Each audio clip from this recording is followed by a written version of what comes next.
Podcast de l'article de Hafid Fassifiri publié sur lodigi.ma.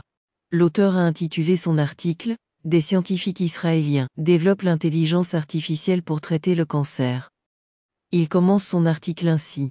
Un algorithme d'intelligence artificielle pour identifier un groupe de mutations ponctuelles qui causent le cancer. Dans TP53, un gène impliqué dans environ la moitié de toutes les tumeurs cancéreuses, a été développé pour la première fois dans le monde par un groupe de chercheurs du centre médical de l'université Hadassah à Jérusalem. Le développement initial et vital a été publié dans la prestigieuse revue Briefing in Bioinformatics sous le titre TP53, souligné Prof, un modèle d'apprentissage automatique, pour prédire l'impact des mutations fausses dans TP53. L'auteur poursuit son article ainsi. L'article a reçu le deuxième plus grand nombre de vues dans l'histoire de la revue, et son influence se répercute dans le monde entier. Rosenberg est spécialiste en neurologie et neuro-oncologie et directeur du laboratoire de biologie computationnelle du cancer à l'Institut Charette d'oncologie du centre médical Ain Kerem.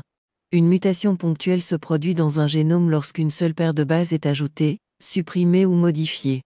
Bien que la plupart des mutations ponctuelles soient bénignes, elles peuvent également avoir diverses conséquences fonctionnelles, notamment des changements dans l'expression des gènes ou des altérations des protéines codées.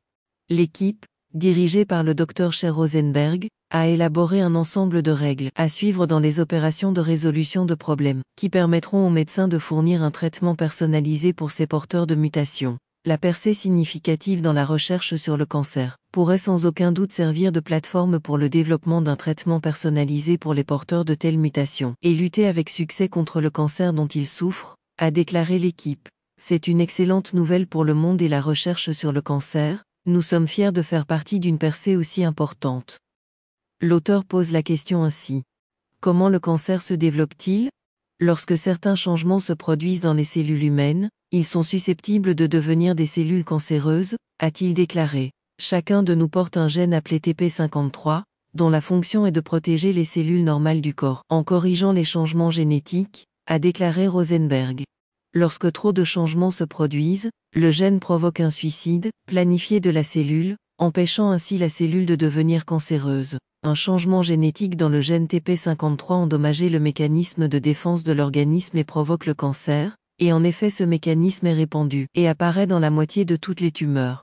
Il est considéré comme le gène le plus important en biologie du cancer. Aujourd'hui, nous pouvons déjà dire que les porteurs d'une mutation du gène TP53 courent un risque accru de développer un cancer à un âge précoce, a-t-il déclaré. Dans le gène TP53, il existe 2314 mutations ponctuelles différentes, dont certaines causent une altération de la fonction du gène et un cancer, et d'autres n'affectent pas du tout le gène et n'ont donc aucune signification médicale. Les cliniciens du monde entier ont des informations sur moins de 10% des mutations possibles du gène, de sorte que les porteurs de ces mutations sont dans une grave incertitude. Sont-ils à risque de cancer ? Doivent-ils faire des tests pour la détection précoce ? Doivent-ils accoucher in vitro, pour éviter que la mutation ne soit transmise à leur progéniture ? L'auteur ajoute ainsi. Après beaucoup de travail avec les meilleurs scientifiques et médecins de Hadassah, ils ont développé la méthode pour identifier dans le gène un grand groupe de mutations qui causent le cancer et un grand groupe de mutations neutres qui ne causent pas le cancer, a déclaré Rosenberg. Son groupe de recherche était composé de Gilles Ben Cohen et d'autres étudiants des facultés de médecine et d'informatique du programme Sagol de médecine computationnelle de l'Université hébraïque de Jérusalem.